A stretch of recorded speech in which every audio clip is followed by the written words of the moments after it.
Well, I started in 1961. I was 17 and I went up there as a cadet nurse, which was a general dog's body actually. Well, I can remember starting up at the St James's. I was probably about 17 and a half, but I was allowed to go on the wards, kind of a probation nurse. I had done my training in Merthyr, and then I came up to St James's in 1964, and I worked on the female surgical ward. I was 18. I went straight into the school. I thought, of course, in my mind that it was going to be something like Emergency Ward 10, and I was going to look glamorous. And really, I was so shocked when I did go to the wards, because then I came against the bosses, and you had to learn to be tough-skinned. I didn't know what was happening. All these nurses I thought were very clever, knowing everything they were doing, you know. Until I realised there was a routine to what they were doing, and they were doing certain things at certain times, and from then on I loved it. We did know that it was called T. Bryn, and the nickname was the Spike, and it was a union before it actually came into a hospital. It was a good hospital, with good standards, wasn't it? Oh yeah. You know? But mind you, it was different to what it is today.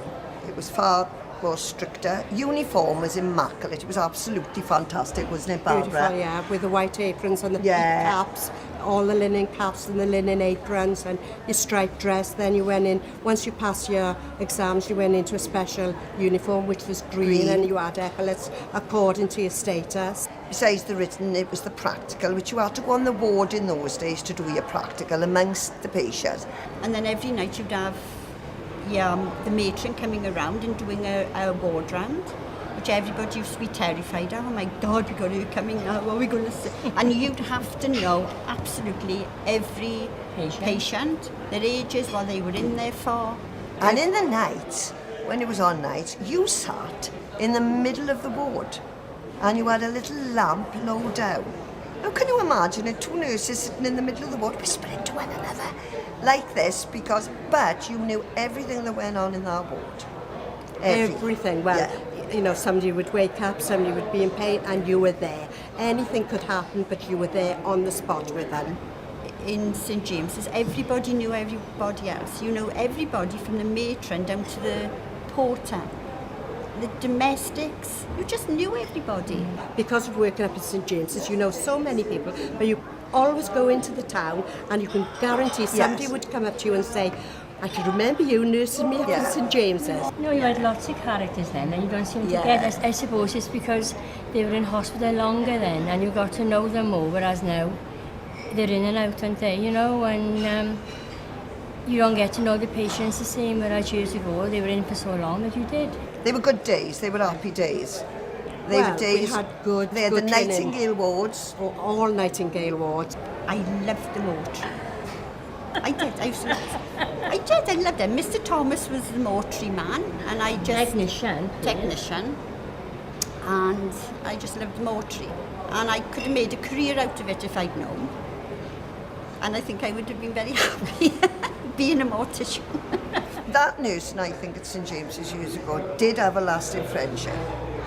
It did have, there's all ages here, and we were all ages, as modes and the young ones.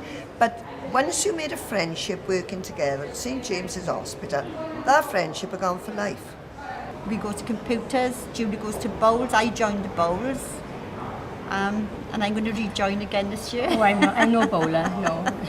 It's just, as you say, we still meet up. Now we're going to our computer lessons. We were being taught all together up at St James's. Now we're taught all together at a computer class. And it's a kind of a socialising as well as educating ourselves then. Yeah. In death. I don't know where it's calling me. The first line using the tab key. Where's in dead bang? When we went to Neville Hall, when it came up that St James's was shut, and of course everybody was sad because they'd done a lot of work up there. I mean, when you look back now, we really knew nothing about it. But you had to go for an interview to see why you wanted to stay in Tredegar.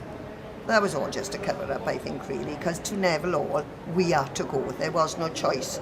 But no, it was the end of an era, I think, when they closed St James's. You know, we were all gutted because it wasn't the same. I mean, It wasn't the same in Neville Hall, was it? Not No, really, because you no. didn't get to know people on the other wards then. Yeah. Moultrie is now a chicken house. My heart goes out of it. My second home. Well, to me, St James's was my life because I was a young girl. It's the only job I've ever enjoyed doing. As I say, I went there from 18 and didn't retire until I was in my 60s. So St James's was my life. Well, it was very important to me because I made so many friends there, you know, and I loved the job I was doing. I was a nurse. I wanted to become one of the best nurses. We all try to aspire to that, and I think we really did. To the community, well, it served the community, didn't it? Like we said, it was Tredegar, and Tredegar was St James's.